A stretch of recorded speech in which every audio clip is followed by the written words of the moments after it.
Hey, so I thought I would try something different because I'm always open to learning things. And I was helping a guy on the East Coast, and this is the way that he likes to label his viewports, or whatever we call those. What he does, let's say he's in a CAD detail, and then he sends it to layout. It comes over. In fact, let's just do this. We're going to send it to layout. Boom. I believe it's 1/2 inch.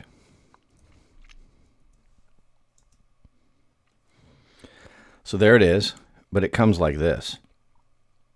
And actually, it comes with whatever name you give it in the over here. So this one is B4, so it's this one right here. So the way he did it, he just, I think it was the default name, or he would manually name it, which is fine. My way was I would just put individual call-out labels. So if I moved anything, I had to be right? So if I moved anything to a different page or whatever, there was no automation. If I missed it, and it was wrong. So I thought I would try his method, and but tweak it a little bit, because that's just how I am.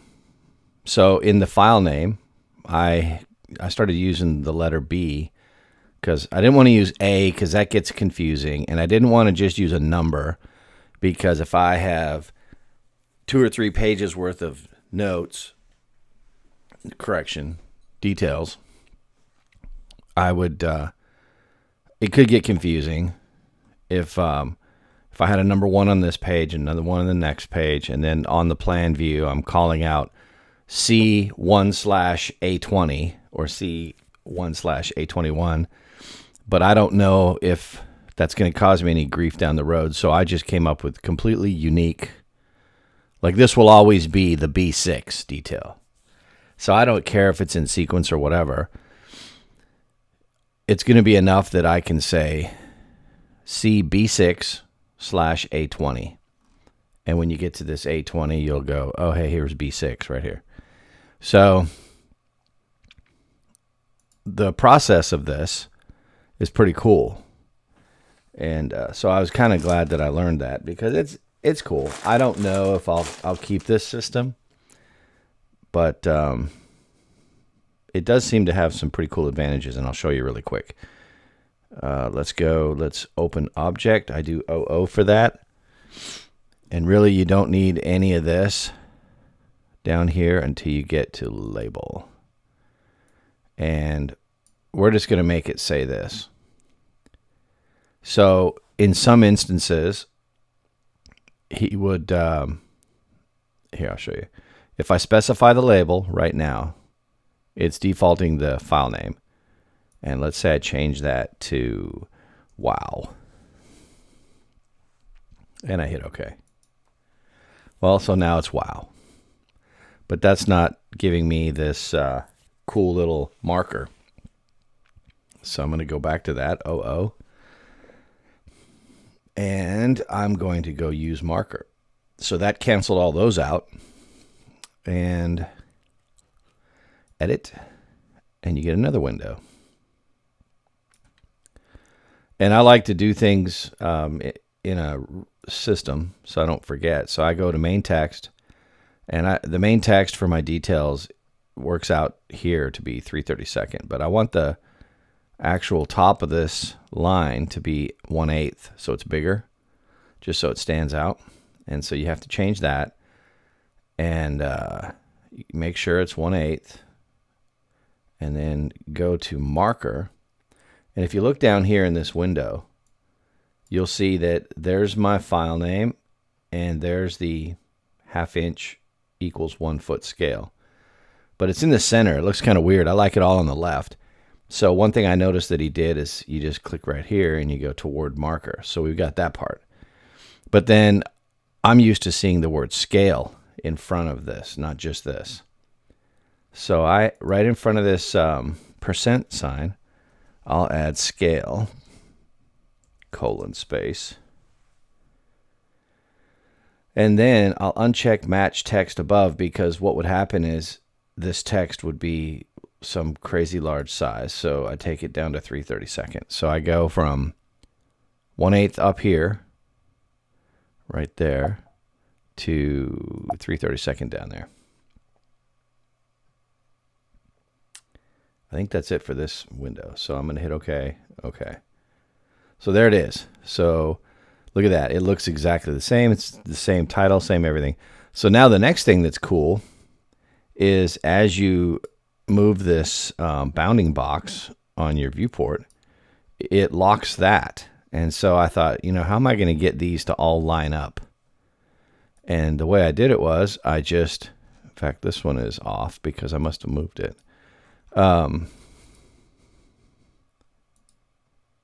Yep. So I've been messing around here because all these should be out to the edge of this. It's weird how it moves up and down, but not left and right. Oh, I haven't aligned these. That's what's going on here. It's been, here, I'll show you. Now I'm really losing it. Sheet 10, sheet 11. This is the one where I've lined everything up. So let's go back to sheet 20. And the other thing is, I may not need some of these in this upcoming project, so I'll just delete them. Or even better, I would go, you know what? I don't need this one, and just let it live over here. And that way I'll have a whole row of these on standby on the detail sheet that I can bring back over. But anyway, so what you do is you bring it over here. It snaps to that corner. And then I'm trying to look for a common amount of space, just so it looks, about the same. As you can tell, none of these have that. But anyways, I try. But so now you just hit this and this, and you notice how this little marker and line are right on the bottom of this window. And then you go to this tool here, and I'm going to pick bottom edges and don't move it horizontally and hit OK. So now these two are lined up perfect. And then what I can do also, I'm going to shrink this one up a little bit because I'll show you what I got to do here. Let's see, that looks pretty good. That's a little tight.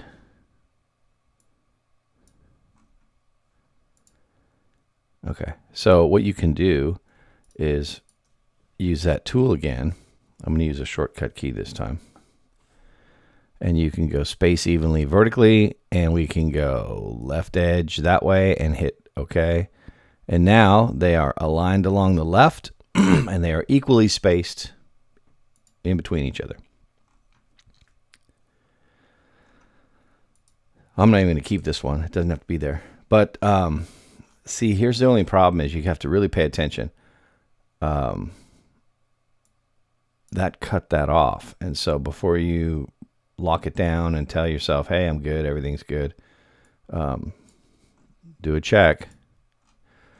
Because you know what they said back in the day. You better check yourself before you wreck yourself. Yeah, I went there. So I'm kind of making even space, even space, even space. And then I can go like this. And I will go, this time I'll use this button down here again. I want to top edge. And I want space evenly. Boom. There we go. And those don't quite line up. I wonder. They don't have to line up. It's just I'm kind of picky like that. I don't know why. I don't know why I'm like that. I have no idea. Let's do this.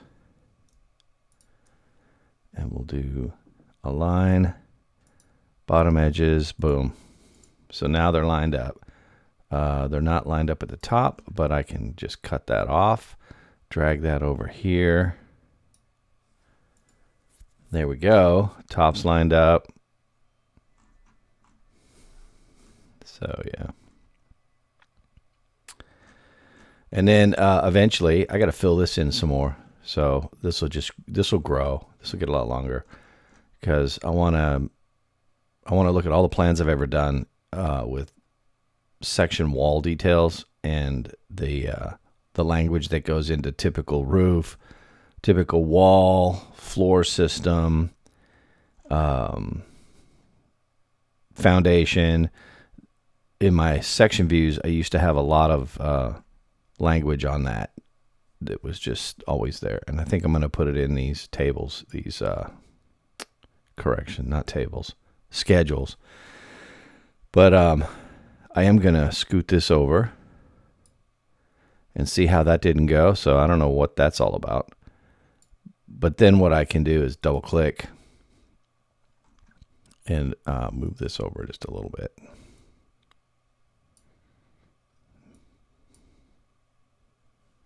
See what that looks like. Yeah, I got room. What I'm trying to do is every time I can make it not wrap, it saves me a line of text, so it gives me more vertical space.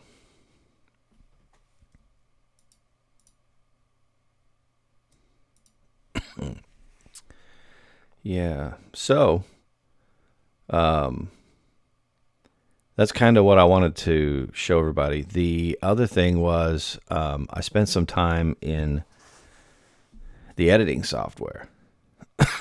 Excuse me. So I wanted to show that it would look good if I could have colored dots. Oh, and the other thing is I'd like to be able to block these and send them to my user library like this. I'd like to go here, take that, block. See, it doesn't even give me the option to block. And so I can't take this and send it to my user library because I don't think it's set up to manage multiple schedules. I think it could get out of whack really quick. So it's going to take some thinking on the chief code writer's part to figure out how to combine these two and lock them.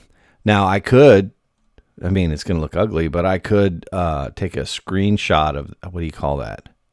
CAD detail from view. But here, let me show you what happens. Watch this text. This is a live schedule that changes. Like if I was to double click any one of these and add something to it, it would change. But watch what happens when you do this.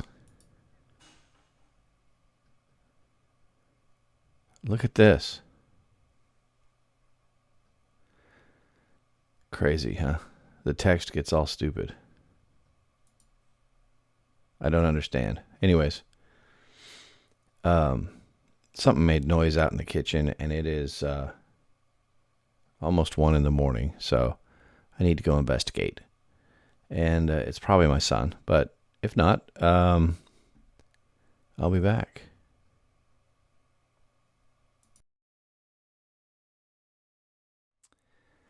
Well, whatever it was.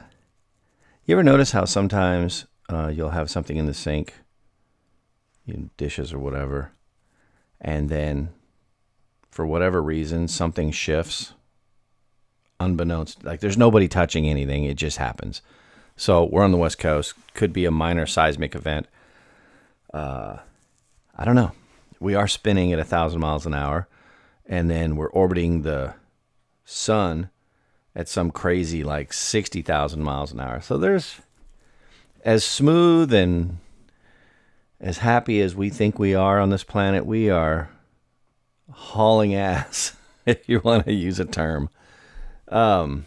Anyways, where was I at? Oh yeah, so I don't want to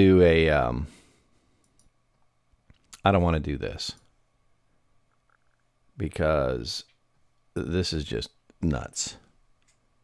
See how it grabs some of the words and it breaks them into separate little text boxes.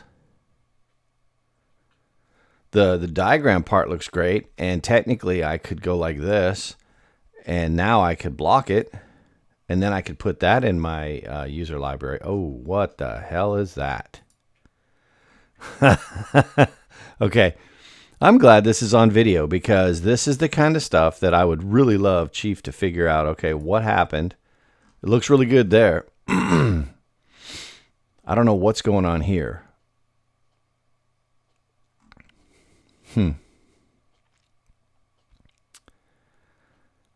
Wow. Okay, well, anyways, since that is a fail, I want to be able to store this, because this would be awesome. So I don't know what the story is or how to do that. But I'm going to show you, like, I would love these to be color-coded. If I wanted 4 to be blue. No, let's make 5 blue. Okay, you know what? I'm going to start over, because I already have the circles already made. They're in the actual editing software. I'm going to steal them and use them again. So we'll make red 4. So whatever you see a 4, that would go red, that would go red.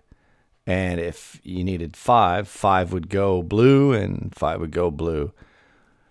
If I had an engineering requirement, I typically like to use a diamond shape and red.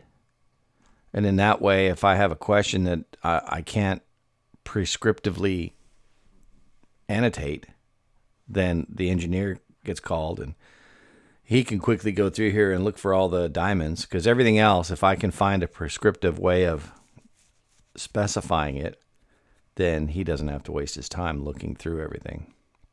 But a good engineer, they're going to look at everything. That's their stamp goes on there. They're going to look at everything. But anyways, so yeah, be able to color these, be able to block all this and put it in my user library. And then that way I don't have to have it all in here, because I don't know how big these get, but I'm sure this just adds bloat to my save as plan, which I guess is what this is going to become, is this template will just have all this stuff in here. So I got to go through these and figure out, I don't think I need all these, but that's what I'm doing now is, like, here's one. Check this out. I got this picture from Simpsons somewhere. Oh, good. It opened it. It's in its own window. So this is just an image. What I'm thinking of doing is redrawing this in SketchUp so that I have my own 3D model. And then I can actually make this screw orange like it is in real life and move these around a little bit. I mean, this is a nice little drawing, but I'm using Simpsons image. I'm sure they don't mind, because their stuff is expensive, and I'm telling people, hey, you should use this. But I think I'm going to draw that just for some practice in SketchUp. And to talk about how awesome SketchUp is, these color drawings are SketchUp. And we're stuck having to do this new continuous insulation up here as part of the Washington State Energy Code. And some jurisdictions don't believe this is provides, I guess, shear uplift. I don't know. I read the vendor literature, and they claim that they've tested their panels with this foam. If you use 3-inch by .131 nails, according to their nailing schedule, this will mitigate shear in the the left, right, up, down area, and wind. So wind and seismic, I think those are the two. Was seismic D2 is they go all the way up to our level of seismic, and then shear they also do. And then they said in one of the bullets, there's no calculations for uplift. So what that would mean, unless I'm wrong, unless somebody wants to correct me, you can't use this type of plywood with foam to break in the middle of a rim board and tie an upper floor to a lower floor with just plywood.